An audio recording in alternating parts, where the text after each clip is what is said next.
People have been laughing at today's guest for a very long time, so it's not really a surprise that his new movie is a comedy. Peter is talking to comedian Tim Conway. Actually, we're talking to each other, or we have been. We have been, yes. What a beautiful day out there, Peter. It really is lovely. Are we going to tell everybody it's well, never mind. We'll get to that later. It's not a set, is it? No, that's really... It certainly is. You notice there are never any birds flying by that window. I notice. Or are the trees blowing, and the people on the lake seem to be floating. They've been in the same place for the last year or so. Gee, it's all good news today, too. That's the important thing. I like a good news day like this. You were noticing that. Yeah, if we had a story where a guy sat on his dog, I think it'd pretty much wrap it up for the day. Well, you almost did that in the long shot. Oh, did, yes. Actually, the dog tried to sit on you. Yes. We won't mention that either, because we're not going to show you that clip. We're going to show you another clip. Okay. Yeah. Yes, this movie stars Harvey Korman, whom I didn't want in the picture, but he had his own You don't like him, I understand. No. You, off camera, you guys don't get along at all. Not at all, really, but what the heck, you know, he memorized all the lines, so we had him in it. Jack Weston, Ted Wass, Jonathan Winters. This is a scene where, the final scene in the movie where I'm trying to get a horse to win, and we think that showing him a red shirt would help him win. It's a very deep situated psychological overtones that we have to the picture, and you'd have to be at least 2 years old to understand this particular so plot. You're in the stands, and let's see what happens. Okay, I'll watch over here with you. Uh-huh. Pretty soon. Oh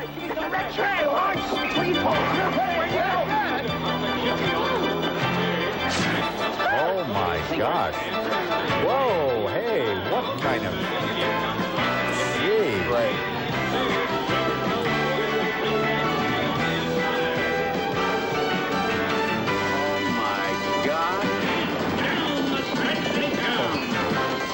I laughed at the first time I saw this. Well, all three of the clips are pretty good.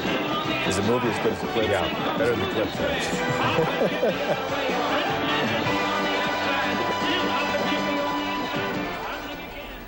You know how annoyed people were when I got out on the track and raced with those horses? Very, very annoying to them. It's amazing how, when you look down the track and see 9 of those bruisers coming at you, how you want to get into insurance. I understand you're going to go out on the track today, later, right? I think tomorrow. Yeah. Tomorrow? Yeah, I'm going to go out. There's going out to the track, present a little trophy, and try and make a lot of money.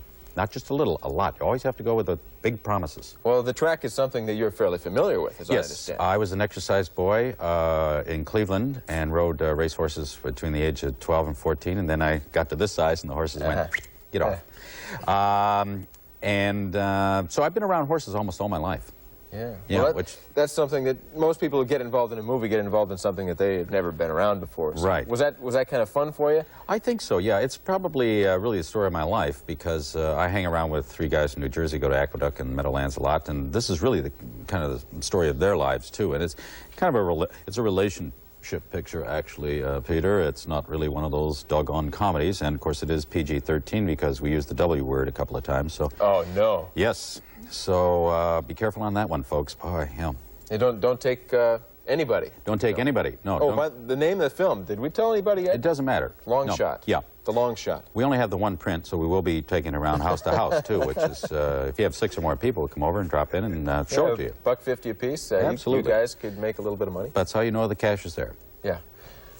When you first saw this script, do you pick your scripts? You wrote this, right? Yeah, I wrote this. Took a tremendous lot of time. I wrote it on the 4th of July. Because, as I say, the plot is not all that thick. And, yeah, I got up about 7:30, and then I had it done by about 4:30. And you showed it to somebody, and what did they say? What is this? This is really... Yeah, this stinks. Why don't you go home, take some time, and take a couple lessons in writing. No, this is the 5th movie I've written. Most of them are not longer than 3 days. I did one in an afternoon one time. Well, as I say, you know, the kinds of movies that are out now, you really can knock off pretty rapidly. Because we just do comedy. We don't... Yeah. Well, it's no slapstick for all yeah. practical purposes. Right, yeah. And there is a plot that takes about half an hour to come up with. Yeah. Right, and once you get that, you just call up Harvey and say, will you be in it? And he says yes. He hasn't been working in a long time, so he's thrilled. Yeah. So you've got more projects in the works, right? What kind of thing? I had no word on that, but I'm certainly going to pass that on because it'll make it look like I'm really just doing because I something. said you had projects in the works. Go home and say, hey, Peter said I got a lot of stuff going, so why don't we do that? Yeah, there's another one we're going to do in March and April, but it's a little broader. It's a comedy about a detective, so it's a little much broader than this kind of stuff. Oh, a little deeper and broader. Deeper and broader, yes. A lot more horsing around that. A lot more physical comedy. I'll have an opportunity to do my own stunts again, which I always do. I noticed there's one scene in the movie where you grab a hold of a gate and it goes up and down and you get. Did you do that stunt? I did that because I do them when you can identify me doing them. If a guy has to jump off a 36-story building, I figure not going to be you. Yeah, it could be somebody else easily. So I let somebody else do that. But when it's really close-up stuff like that, I do it, and I'm always sorry after it's over. But what the heck? Well, Tim Conway, thanks for coming in. Thank you, Peter. And, you don't mind if I just stay here? I don't have a room. There's plenty of room here. Right, Denise. Boy. We'll be glad to put you up.